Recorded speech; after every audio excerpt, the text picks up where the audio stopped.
Donc on passe à la troisième paragraphe. Détermination de la valeur d'une résistance par le code des colores. Déjà vu, les conducteurs ohmiques comportent plusieurs anneaux colorés, comme ça, regardez. Donc, comment utiliser les colores pour déterminer la valeur d'une résistance, ou bien de chaque résistance. On peut connaître la valeur d'une résistance électrique en déchiffrant le code des colores des anneaux des résisteurs, c'est-à-dire les anneaux colorés. Conducteur ohmique. Donc, le conducteur ohmique porte des anneaux colorés. Chaque couleur correspond à un chiffre qu'on l'appelle le code des colores, comme l'indique le tableau suivant. Donc, on doit respecter l'ordre des colores comme ça pour connaître le chiffre ou bien la valeur associée par chaque couleur.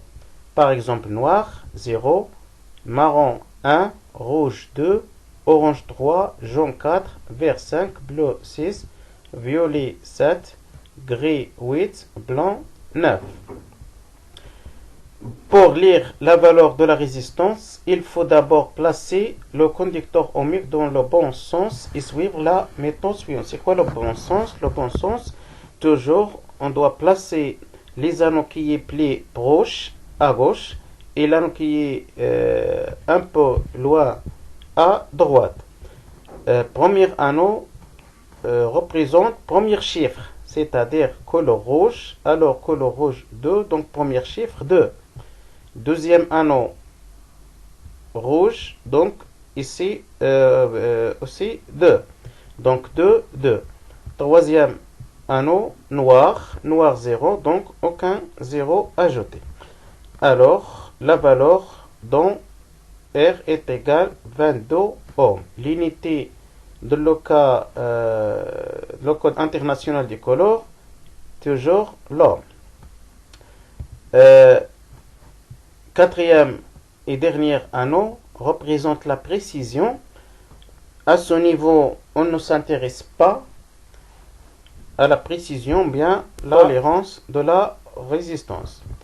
Pour se souvenir de l'ordre des colores dans le code international des colores, apprenez la phrase « Ne mange rien aujourd'hui, voilà bien votre grande bêtise ». Alors, N noir, M marron, ici, R rouge,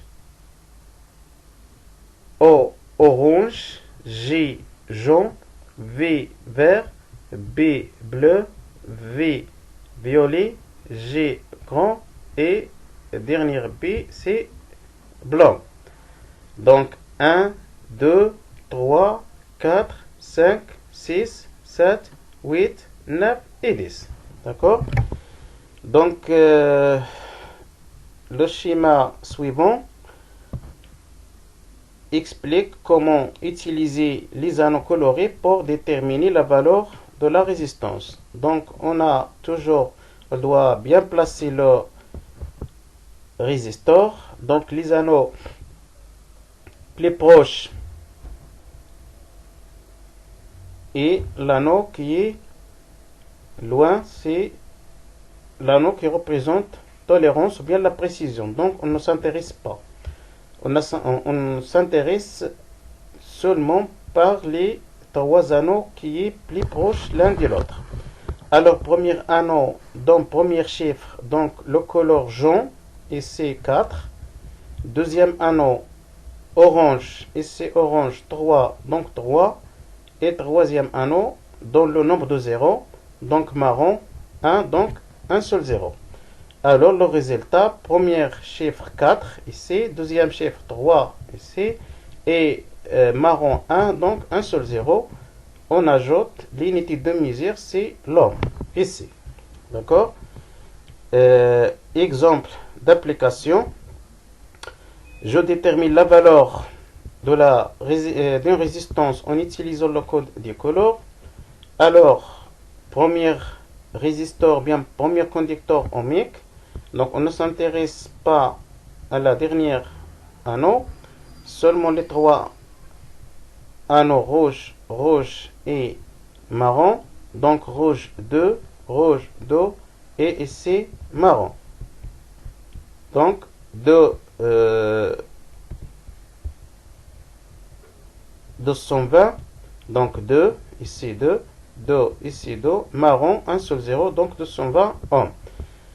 R2, donc bleu 6, donc on écrit ici 6, gris, donc 8, et noir, noir 0, donc aucun 0 ajouté. Ici, donc 68 ohms.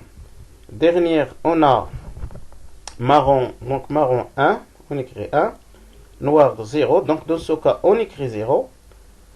Et dernière, rouge, rouge 2, donc on ajoute double 0, donc 1, 0, double 0, c'est-à-dire 1000 ohms. D'accord? Remarque, à ce niveau, on ne s'intéresse pas au quatrième anneau de tolérance présenté en